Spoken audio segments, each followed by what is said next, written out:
Yon mga tol, gabi na naman ngayon at nandito na naman ako sa bahay. At dahil nga 20 na ngayon, January 20, tinignan ko yung naging progress ng side hustle natin. Tinignan ko yung naging progress ng pagtatrabaho natin ngayong buwan na January. So 20 pa lang at malayo-layo pa magkatapusan, may 10 days pa tayo.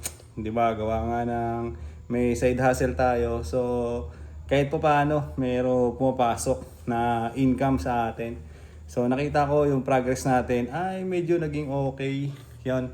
Kaya ngayon dahil dahil hindi pa rin ako nakakain, gawa na naging busy kanina sa shop, 'di ba? Na ano ko naman, sinare ko dito na may bago dumating na mga stock at binilang ko sila. So naging busy ako kanina, hindi ako nakapagmerienda. Ngayon nagugutom ako. So bigyan natin ng reward yung sarili natin, di ba? Bigyan natin ng reward yung sarili natin. Bili tayo ng pagkain na masarap. Para sa akin, mga tol, masarap na to, solid na to. Paborito ko to siya. Lagi ko rin siyang in-order pagka ganyan na nagugutom ako. So yun nga, na gano'n na. Parating na, mga ilang minuto na lang to. Ayan. Dig in na daw, dig in. Arriving pala. Get ready to dig in. Dig ba yun? Dive in. So, ganitong oras, darating daw siya. Ganito, ganyan. Kita ba? So, ilang mga tol, gusto ko lang i-share dito na, yun nga, siyempre, yung pagod natin, di ba? Pagod, pagsusumikap, pagtatrabaho.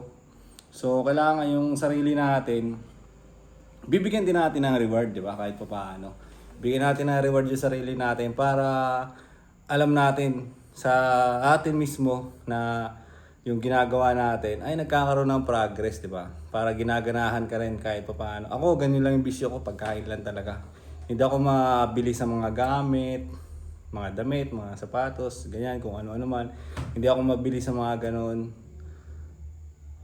Kahit ano, hindi ako mabili talaga kasi wala rin akong ipambibili eh. Wala rin akong ipambibili para sa mga ganong bagay. So, ngayon, 'di ba? Nabanggit ko nga, medyo okay yung progress ng mga side hustle natin. So may sumobra ng kakaunti.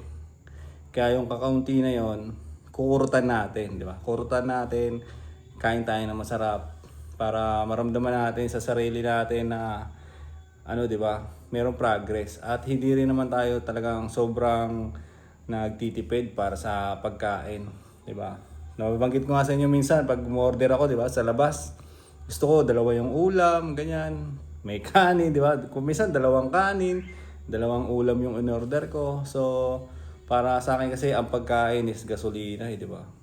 So, hindi man siya talagang healthy, pero kumakain din naman ako ng gulay kahit papaano.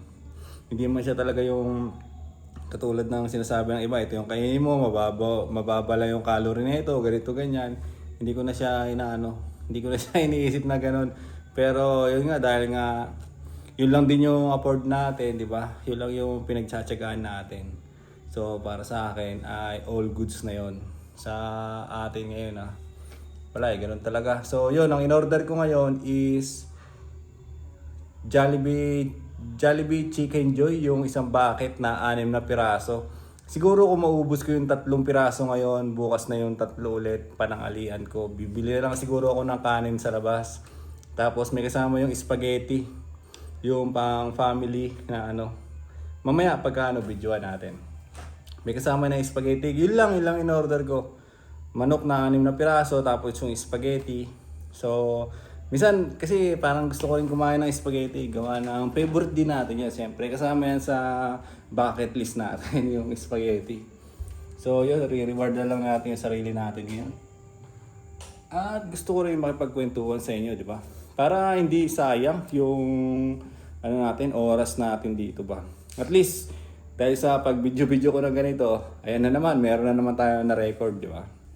So, excuse me. Yun lang naman sa akin mga tol. Meron kasi kung hindi natin bibigyan na reward yung sarili natin Kailangan may reward, di ba? Yung aso nga, di ba? Yung aso. Pagka maganda pagka inutusan mo siya, di ba? Yung aso, pagka inutusan mo siya, may hinagis ka na isang bagay, kinuha niya, binalik niya sa'yo, nire-rewardan di ba? Pinapakain ng pagkain, yung dog food, sinusubuan. So tayo, ganun din, siyempre. Dahil may ginawa tayong maganda sa buhay natin, di ba? Dahil may ginawa tayong positive sa buhay natin o may nangyari sa buhay natin na maayos. So kailangan rewardan natin yan. Dahil yung maayos na yon o yung result na maayos na yon ay nakuha mo dahil sa pagsisikap mo, di ba? Dahil sa mga pinaggagawa mo dyan, kung ano man yan. Kaya mayroong magandang result. So dahil mayroong magandang result, pwede mo yung kurtan ng konti. Di ba? Kukurtan mo lang ng konti.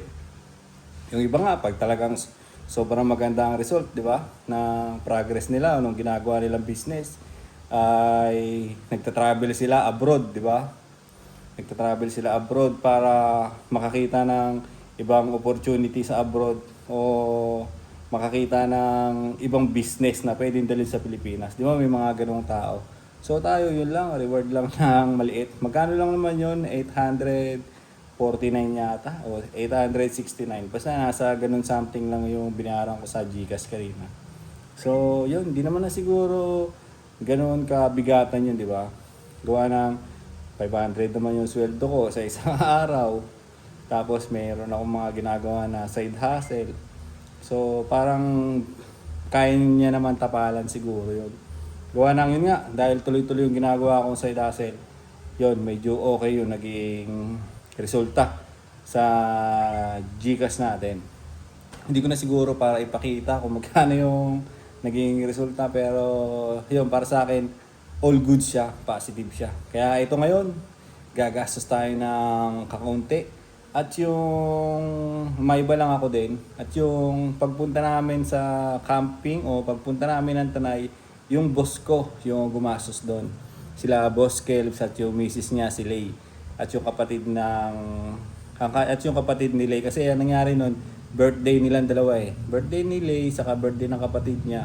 So pinag-isang celebration na lang, tapos nag-camping kami. Ganoon. Camping kami, marami kami kasama, mga tropa ng kapatid niya at mga kamag-anak nilang iba.